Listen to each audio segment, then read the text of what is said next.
are we doing, YouTube? Stevie here. I hope everybody is doing good tonight. It is Iowa caucus night.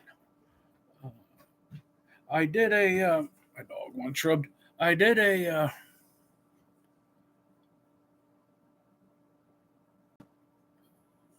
recorded video. Be out in the morning. My maintenance cost for the Peterbilt this month, or not this month, last year. Oh, so that's good.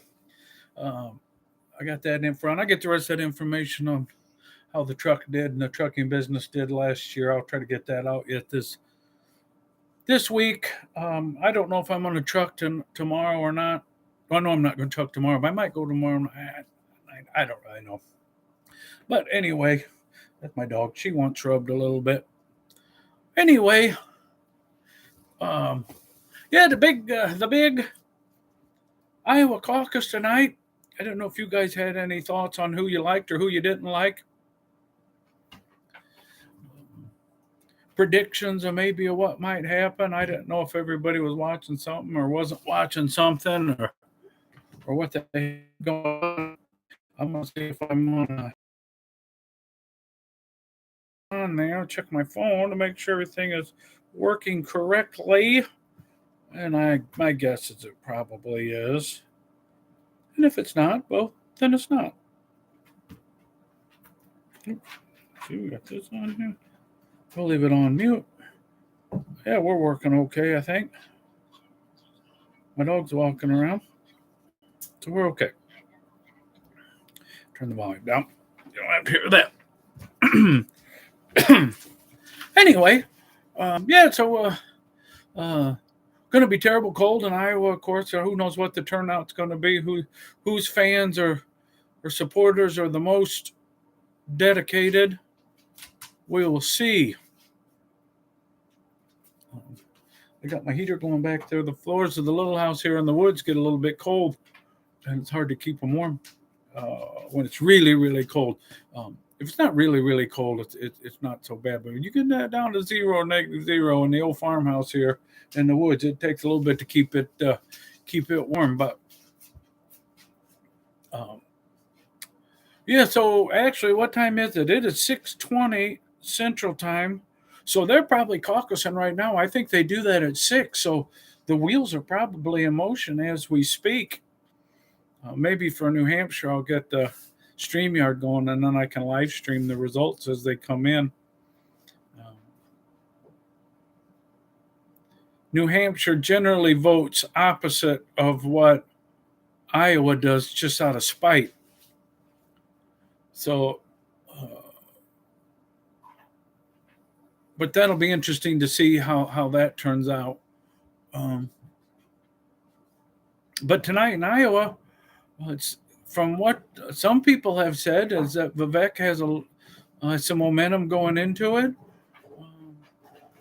and maybe DeSantis a little bit, and Trump's holding his lead, 20-point lead or so, whatever it is, 20 or 30, depending on who you watch.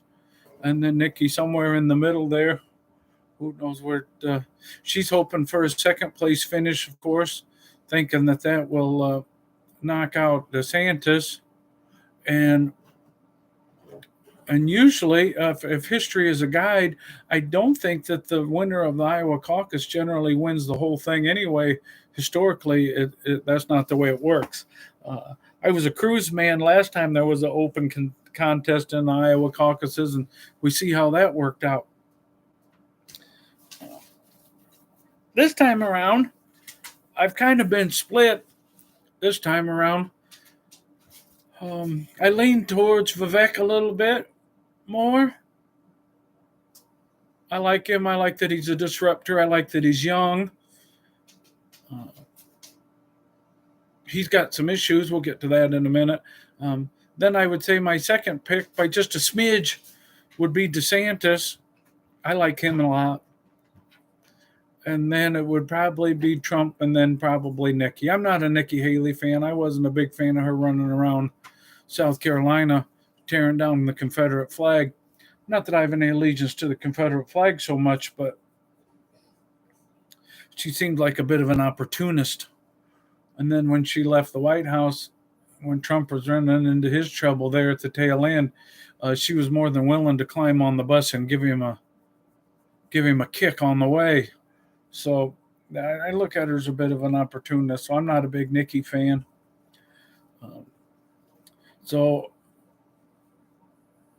my hope is that Vivek wins.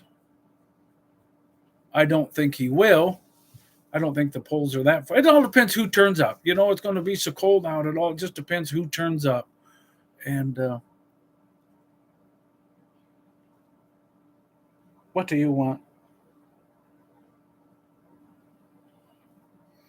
I think my dog wants something to eat. She's sitting there looking at me pitiful.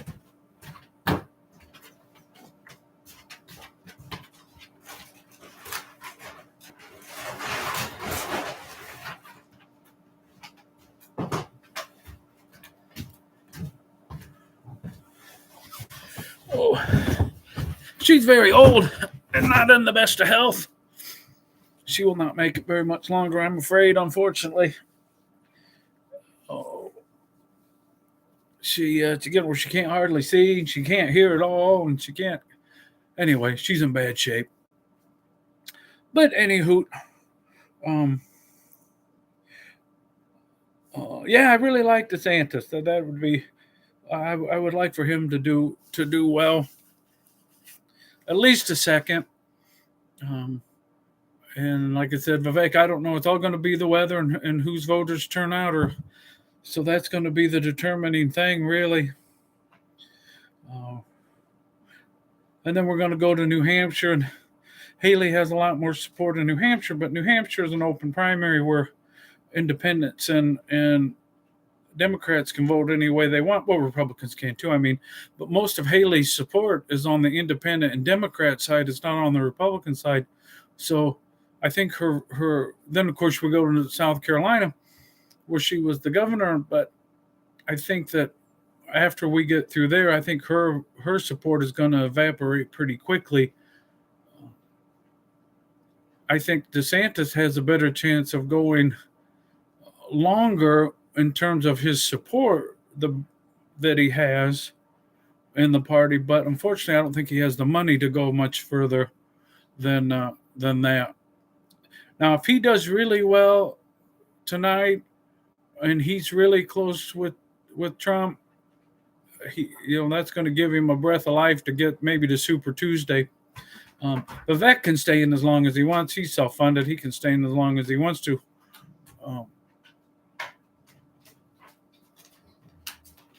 That's the other dog arguing with the other dog.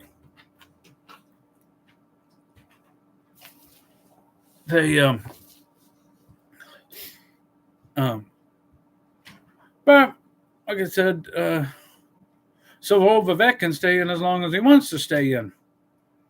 And just, I don't know if he'll get enough votes to get any delegates, but if something were to happen at the end of the run there, it might be that he can hang around but it's going to be tough to get around Trump when you've got the problem that Ted Cruz had last time around. Trump had 35% of the vote.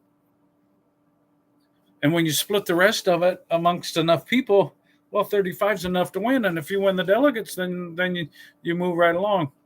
So, which is probably what's going to happen this time. The Trump base is so strong, it's going to be, if there's multiple candidates, it's going to be hard to get past them. And then even if there is only two candidates, that doesn't mean you're going to get all of his or the one that went out. But he said, I'm rooting for Vivek. I hope DeSantis does well.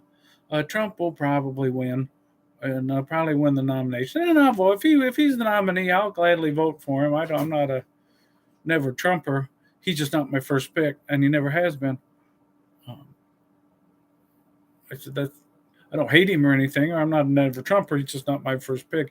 I'd like to have somebody that's a president that isn't 80 years old.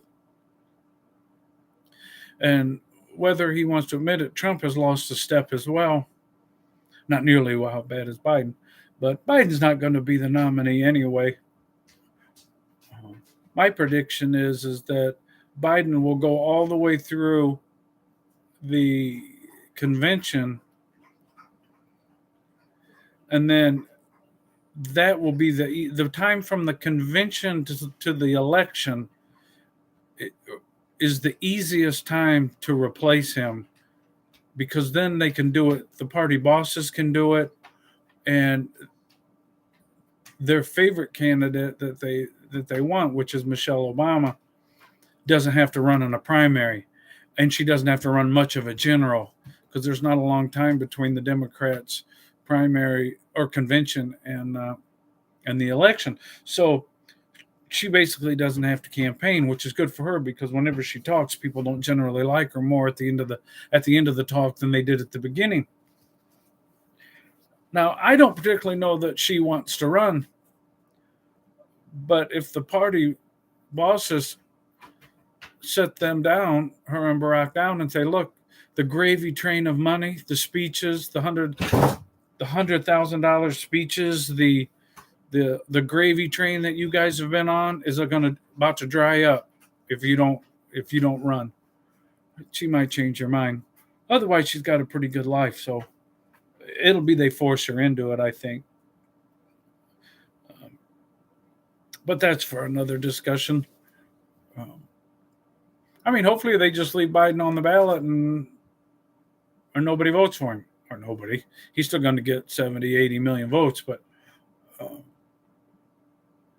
at the end of the day, this thing all gets wrapped up in about 4 or 5 states and less than 200,000 votes.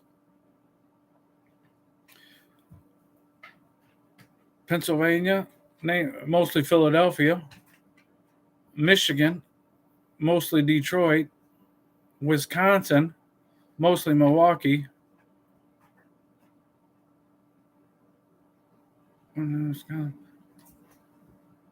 Arizona, and that goes down to Phoenix and Tempe, is where that drives that vote. And then Georgia, and that's the collar counties of Atlanta. So, I mean, that's basically the shooting match right there. The rest of us don't really matter that much, because you can call 40 states right off of the bat right now where they're going, realistically. So it really just comes down to those last few. And fortunately or unfortunately, a lot of that's going to come down to the suburban women vote. So it's how they vote. And the Republicans have not quite figured out how to answer the abortion question yet. So until they get that figured out, it's going to be a challenging time. I think the scary thing is that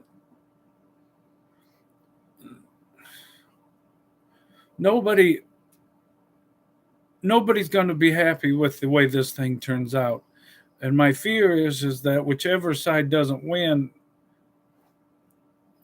it could get very ugly in the streets, especially if the Democrats don't win. They had plans set up to burn the country down last time, and I'm sure they would not hesitate to do it again. Now, they're not dumb enough to let people in the Capitol, but they are dumb enough to burn down cities, namely poor cities of color, their favorite target to burn down. But we'll see.